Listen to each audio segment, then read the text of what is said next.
Prince Harry and Meghan Markle broke royal tradition installed by Queen Victoria. Meghan Markle and Prince Harry may have broken a royal tradition Queen Victoria passionately began as they sparked major tensions over political neutrality during the US elections. The Duke and Duchess of Sussex caused widespread anger among royal watchers who claim their comments urging Americans to vote broke convention, which ensures members of the monarchy do not comment on political matters. Constitutionally, the role is vital in the UK, where a monarch, for example, has the right to be consulted, the right to encourage, and the right to warn. But critics argue this breached that mantra that was first installed by Queen Victoria during a long reign during the 1800s and 1900s. This process came about in 1867 with journalist Walter Bagehot delivering the slogan that all royalty in the UK now formally align themselves with. This came as part of the gradual process Victoria decided to bring in that saw the monarchy places great emphasis on morality and family values. The monarch opted to alter this approach in a bid to rejuvenate public relations after the perceived frustrations with her predecessors dampened British views of the royal family, but her decision to move away from politics sparked renewed interest, with the idea of a family monarchy striking a chord with the blossoming middle class. Victoria was initially unsure of her political role, but the monarch was hopeful of maintaining it as long as she could. Britannia.com added, most significantly, Victoria was a queen determined to retain political power, yet unwillingly and unwittingly she presided over the transformation of the sovereign's political role into a ceremonial one, and thus preserved the British monarchy. When Victoria became queen, the political role of the crown was by no means clear, nor was the permanence of the throne itself. When she died and her son Edward VII moved from Marlborough House to Buckingham Palace, the change was one of the social rather than of the political focus. There was no doubt about the monarchy's continuance.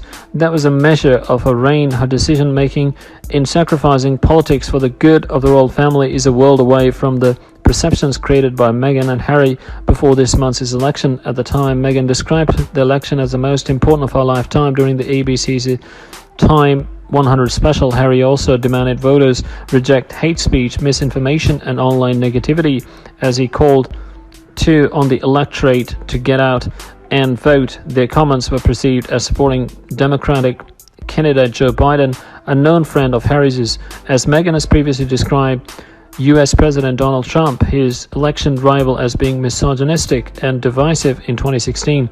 Although Harry and Meghan famously quit senior royal family life in January this year, they still retain some titles as members of the Windsors. This caused anger as they appeared to therefore break the protocol Victoria installed in order to save the firm. But as Buckingham Palace spokesperson argued that the Duke is not a working member of the royal family and any comments he makes are made in a personal capacity. Meghan Markle and Prince Harry hire a new US-based PR team, including Pinterest's head of communications, as they prepare to unveil Archwell.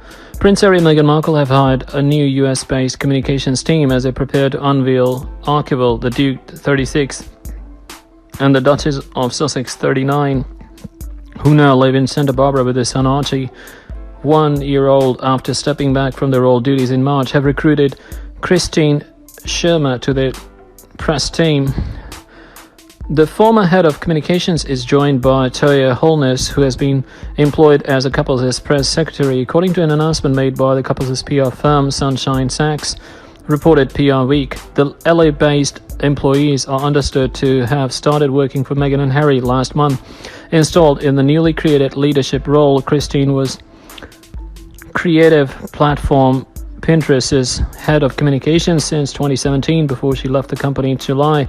Former footballer Toya has worked as director of corporate communications and marketing for Deluxe, a video creation and distribution company, and director of communications for New York's Department of Education. When the royal couple officially left the firm earlier this year, their staff was heavily scaled back. Sarah Latham, Meghan and Harry's former head of communications, was moved to the Queen's private office. While the couple decided to keep UK-based PR James Holt, who will now report to Christine.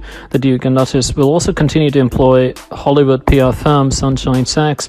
News of the appointments come after Meghan and Harry launched a website for the new charitable foundation in late October. Archwell, named in honor of their son Archie Mountbatten Windsor, will serve as the home for the duo's charitable activities and will focus on what the couple describe as humane tech. The Sussexes registered the name Archwell, which combines the Greek word archi and well, in March, but there was speculation the couple could postpone the launch until next year in the wake of the COVID-19 pandemic. However, the website going live suggests that the couple are ready to move forward to the next phase of the release. The Archwell landing page features a plain top background with the definition for the words archi and well written in black font, similar to the used by their Sussex Royal brand. It reads archi, ancient Greek word meaning source of action, well, plentiful source of supply, a place we go to dig deep. Below, other visitors are encouraged to sign up for email updates. The page also reveals Archwell is based in Los Angeles, close to the couple's new $14 million Santa Barbara home.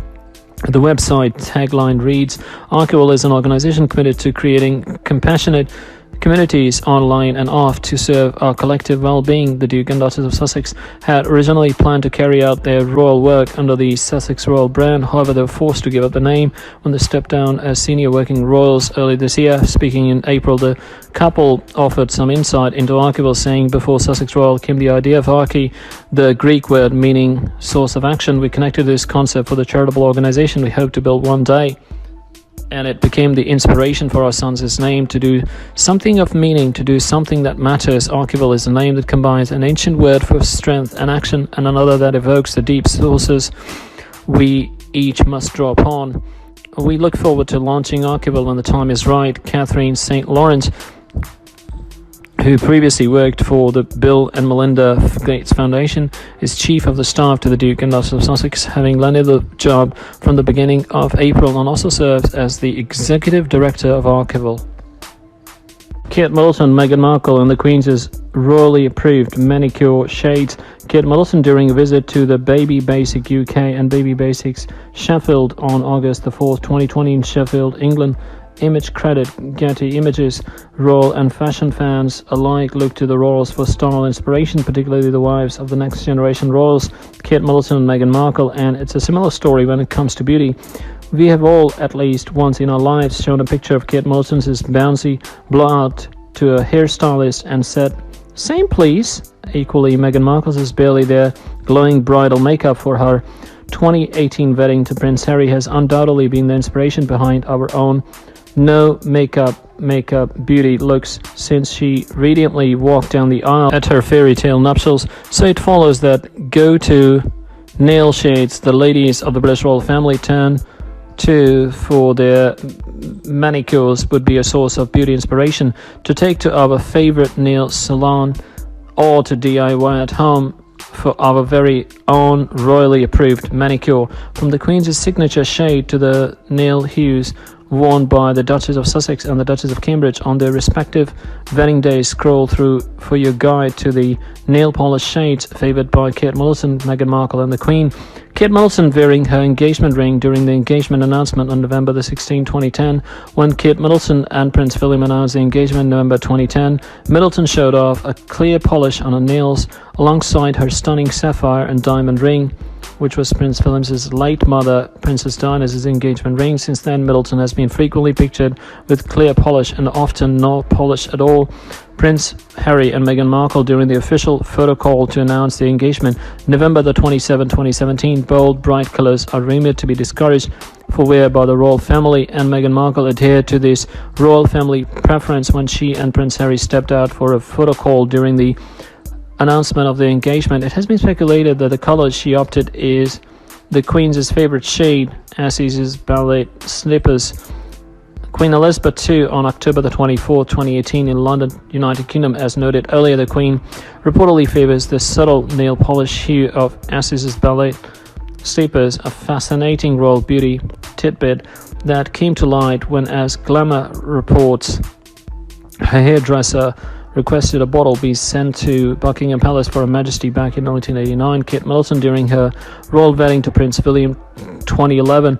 Kate Middleton's soft nude wedding day manicure was reportedly achieved by mixing two shades, Bordeaux's Rose Lounge and Assizes 423 Allure, Prince Harry, Duke of Sussex and Duchess of Sussex, after getting married